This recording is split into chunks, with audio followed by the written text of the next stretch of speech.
Importante kaayo ang atong isig katao.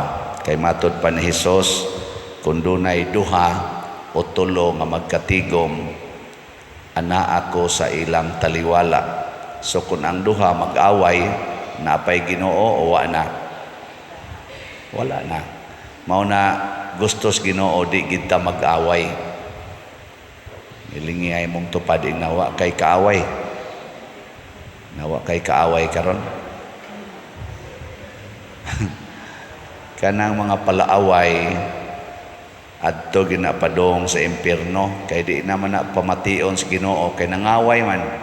So wala na siya ay grasya kay ang Ginoo mukuyog ban sa duha o tulo nga nagkatigom, labi na gyud daghan sama ning atong gibuhat ron. Wa man ka mo mag-away. Wa. Pero di gyud kalikayan nga dunay mangaway nato, dunay magbuhat og mga buta nga makapasakit nato. Nya si Hesus naghatag siyag paagi aron dili ta matakdan sa ilang pagkapalaaway, labi na ng mga marites sa nang uban, marites, mirasol o sa panang uban. Basta kanang mo kuha na to ba magsigig complain nato, i-post po kita sa social media na pistahan ta dito sa ilang kabuang nya og mahitabo ng ingon ana, ingon si Hesus, og gusto gyud ka adto siya nga kanang kamurang duha, pasabot ayaw apil anang libak. Adto siya o gusto gyud ka adto siya o gisakitan ka adto siya, pero himo ang kamurang duha nya sultihi siya sa imong gibati. Nasakitan ko anang imong gibuhat, ana dili nimo siya baslan sa og panabi ngadto sa lain. Nakaapan lang ron sa mga katawhan labi na ng social media kay i-post naman hinoon sa social media. Pasabot ana ni Kristo ayaw siyag ilibak ba, ayaw siyag i-reveal ngadto sa uban. Kamo ra gyung duha. Ana sa inyong paminaw mabuhat ninyo dili? Nindot kayo na nanglitan imong silingan nga nangilog sa imong yuta nya gikural ang imong agianan adtuon nimo siya mura manig sayop ni imong gibuhat ana nya singhagan din kaniya ay kog ingnang sayop ha, hilas biya nimo nga ako maning katungod ana. Matud pa ni Hesus og di siya motuo, hala pagdaog saksi bisag mga usa o duha ka tawo nga makasaksi pag matuod nga sayop gyud na iyang gibuhat. Magdaha ka dito kuan imong silingan o usabas mga barangay konsehal nga di lagi na maayong kuralo nagdaan or parkingan ng karsada na baron nya moingon dayon siya kinsa man mo magkuangkuan ako di gyapon ko numutuo, i-report sa simbahan. Kinsa man ning simbahan? Ang authority sa simbahan kun kamo pulos mga believers. Og di sad believers ayaw nalagad to sa simbahan. Kay di man sa tumuduol kay kanang paria otro sa nang paria na putlan kuno nasliog noon. Ana noon maamong na noong pare. Pero pulos mo mga Katoliko ala adtos pare nya ipatawag dayon nas pari ayaw sa adtos korte, ayaw sa adtos o mamingon ri adto ditos pulis o paman ana nya inigabot na dito sa pari ipatawag sa pari kon mutunga magistorya tambagan sa pari sa Dios non nga paagi nya di lang gyapon mo patuo sa may giingon ni Kristo, isipan na lang siya nga usa ka langyaw o kobrador sa buhis. Dawata ba nga siya ana gina siya makasasala ana nya unsa may buhaton nato sa usa ka makasasala matud pa ni Kristo higugmaa ang makasasala, higugmaa ang usa ka langyaw. Kasabot mo ani Wa mo sabot. Mao lagi na. Di gyud ta magbaton og kaaway.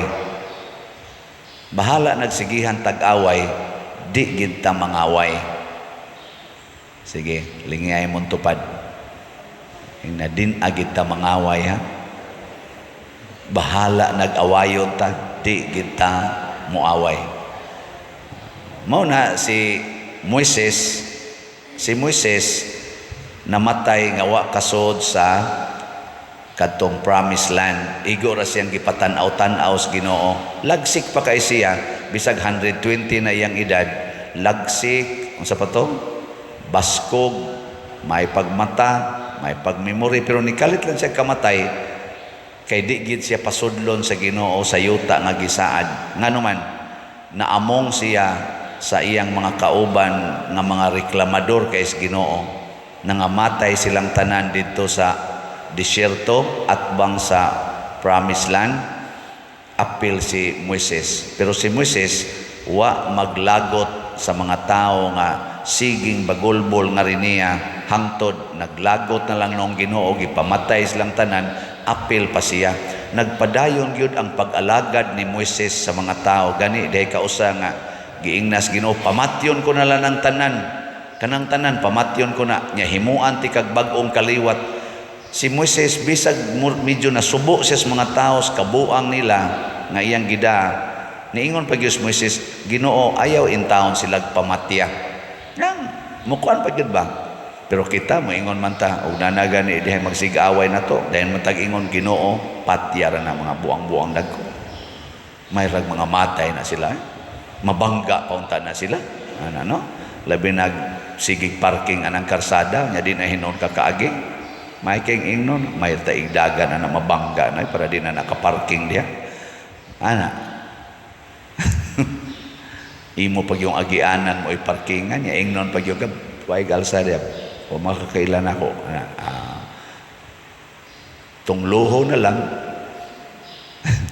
Dili, di na mao. Ang gustos Ginoo higugma agyod. Mao sa nagibuhat ni San Roque. Ang mga tao misalikway niya, dito na lang siya nagpuyo sa kakahuyan. Ang iro na lang mo ay nag-atima niya, sa wapas siya mamatay, mo'y muhatag niya og pan. Wa gyud magmahay si San Roque nga, Lord, unsa man ni nga porti na kong tabang sa mga kabos, ako paganing gipamaligya ang akong kabtangan kay sunod ko nimo, gipanghatag na ko sa mga kabos. Ngano nasakit na manoon ko nga bata pa man kay ko, 32 pa man akong edad. Oh, bata pa kayo Naabutan na ka nang magsige dinig pa pre-over na ko, pader pre-overi ko, ngano man nalagi ko'y cancer pader. Pila na edad nimo? 50. Pwede nagmatay Ako din pre-overan, minaot pa unta nga ma-relax kang mamatay ka. Ana, di ka relax na 50 na ka. San Roque gani 32. Kristo gani 33. Ingka gusto ko atong kang Moises kay 120. Sige, 120 nga di ka kalakaw. Magsige na lang kag ligid-ligid diya. O gusto mo juga kag taas ang edad, sige, 120. Pero di nakakatikang kay di sa ko ganahan ko to kang Moises nga 120 nya lagsik pa, baskog pa, may pagpanghuna-huna. Diktador sad nimo. Si San Roque wa gyud mo diktar. Iya rang gidawat nya naapay istorya nga nauli dito siya ngadto sa iyang lugar sa Montpellier sa Francia. Nya ang iya nang uyuan kay siya man tatoy successor siyang papa, kay ang iyang mang papa mo ay governor niya. Pagdayong kamatay siyang papa, gi turnover ngadto niya, siya gid unta mo ay governor sa Montpellier. Pero kay may sibat man siya ni adto man siya Roma, wa na siya mahibaw igbuhi pa ba. Pagsud niya balik sa ilang lugar, wa na siya magpaila kay lain naman kay siya gnaong, masakito na kay gnaong wa siya mailhi sa iyang uyuan. Ang iyang uyuan mo na governor niya kay gagubat-gubat pa man to ang Francia ngadto sa pikas nga border. gatuo ang iyang uyuan nga siya usa ka espiya gikan pikas border, gipreso siya hangtod namatay. Mo na usas mga istorya nya didto na nakaila kuno ang iyang uyuan, kay nanoon man to siya nga bugtong anak man to, pinangayo man to siyang mama. Iyang mama Diyos noon man kayo, kang iyang papa, iyang mama devoted kay ni Mama Mary. Magpuasa gud tog kaduha kada semana nya, magampo gyud kanunay kada adlaw, ngayo siya anak. Ngotong pagkatao ni San Roque, dunay kuros din iyang dughan, isip timaan katong birthmark ba, kuros niya. Mo to iyang gamiton kanang mga nang nay masakiton, iya rang kurusan ang agtang, maayo. Pero siya bisag giunsan niyang kurus iyang agtang, wa gid siya maayo. Pero wa mapapas tong kuros dire. So nanoon to siya nga katong bugtong anak atong ilang gobernador na atoy birthmark. Sa dihang namatay na dito sa prisuhan kuno, o sanis mga istorya, namatay na si Roque dito sa prisuhan, ilang ginang hubuan kay kanang kuanon man na hugasan. Tapos paghubo ni sidlak pa jud kuno ang koros dire. Mo to ang iyang uyuan na kahibaw, uy ang ako madini pag-umangkon, akong giunay og priso. Dito na sila kailang, patay na siya. Nindot ang istorya, no? Parang maalaala mo kaya. Pero kuwala na mga legend ba di sa nagyod kay tinod, kay doon naman sa iniingon nga dito siya namatay sa Italy. Naam sa account nga wa siya kauli sa ilang, dito ra siya namatay. Mga wa man kayo kuno'y klaro, kay tungod lagi sa una nga di pa sa kay klaro ang maghimog account ba. Pero bisag diin, bisag hain ani ang sentro gyud si San Roque, mapaubsanong midawat sa kamatayon o sa kasakit sa iyang mga sakit nga nadawat nga way reklamo. Nganuman mas importante niya ang paghigugma sa iyang isikatawo o pagtabang nila, dili ang paghatag o kahasol nila. Teka naman kung mo reklamo na ta, hasol kana bitang asawang reklamador kayo, hasulan ang bana. Hasol ba nimo muna mulakaw ang bana adto siya moduol atong dili magreklamo, katubang magsige lag ingon, what can I do for you? Pero kanang asawa nga kabliton dayog reklamo, so dikit buhat diri sig kuang-kuan day gara-gara dia nya paray-paraygan sa banab, iwakli lang yapon. Hasol ba nimo imong kag batang gamay, hindi masaga pabaray goy ana-ana ba hasol ba nimo ay imong banab magbuang ka diha. Paray-parayg tanimo kay banata di kam sugot may pag-atok atong silingan. Adto din na sa silingan niya dayon kag reklamo, ikang animala ka, ikaw kay batasan, ikaw ha nagbinuang ka. Ikaw bito, baiiran ka dito, mura sa kagkabayo, mamati dayon. Ayaw pamatid. Igbaiid, mura unta ka og iring, baiid sad. Ano? Ana, kana gi-imagine na nako mo pasuway ng baiid. Pero ambot lang ninyo. Kamu may mga minyo, ambot lang ninyo. Sao na ninyo? Wa ko kibaw na sa inyong buhaton kada adlaw, kay ako wa ko kasuway anang magtipon diak puyo sa akong gihigugma no? Sa una na antoy panagsa noon, katipong panagsa ito kahit lang ba. Pero gugma ba dili reklamo mo na ayaw siya hatagig kahasol. Matud pa sa atong tubag sa Salmo, unsa to? Daygon ang Dios nga nagpuno sa akong kalag o kalayo. Unsa man ning kalayo nga gihisgotan? Fire of love. Fire ba? Mo na ang gugma ingno nato gauros-uros. Ana. Mag-uros-uros. Kanang gugmang gauros-uros murag kayo, bisag unsay imong ibutang sa kayo basta kusog na kayo na siya, bisag unsay imong ibutang lunhaw, laya, puthaw, plastic, iya ginang kanon. Og lunhaw sunogon gyapon na niya basta kusog na kay na siya.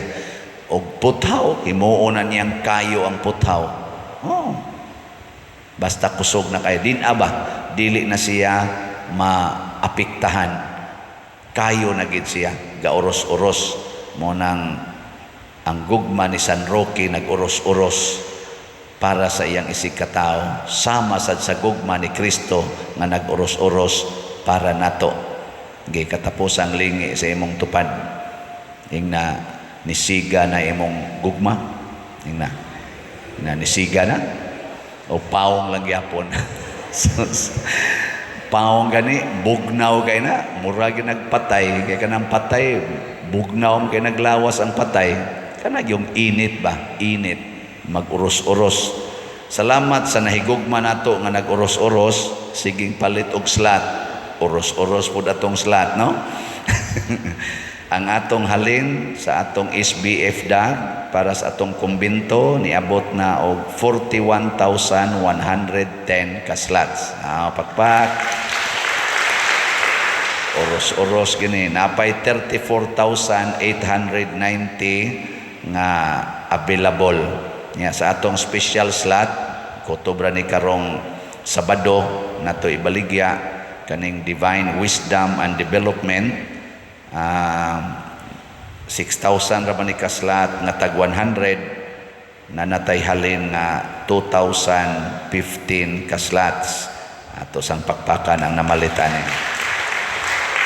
Basig ugma horot na ni kay 3,985 na lang ang nahibilin.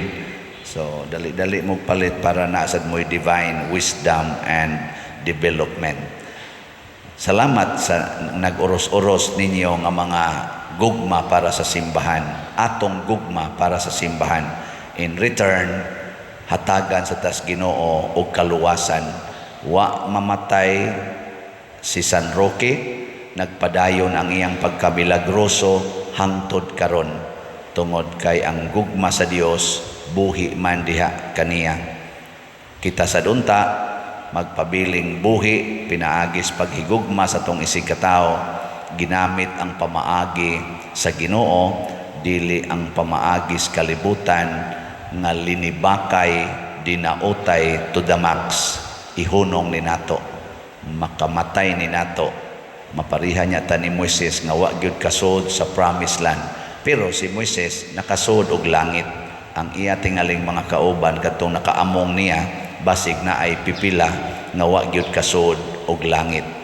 Kay nakasaad man Ginoo, they cannot enter into my rest. Nakaingon ang Ginoo ba adtong panahon na. Ambot lang. Hibaw-an lang niya mga matay na mo. Susiha lang niya dito kung tuwa bagyad sila. No? Basin ugma mamatay na mo. Susiha niya palihog yan. Doon na bagito'y nakasud ato o wa. Ngana. Sigmo ingon niya sila, wa ginakasod, Padersiano nakasod, wa sad kasod Padersiano. Ngano man naamong sa mga reklamador sa iyang parokya. Wala ko paamong ninyo, bahala mo diha. Sige na, manindog na ta.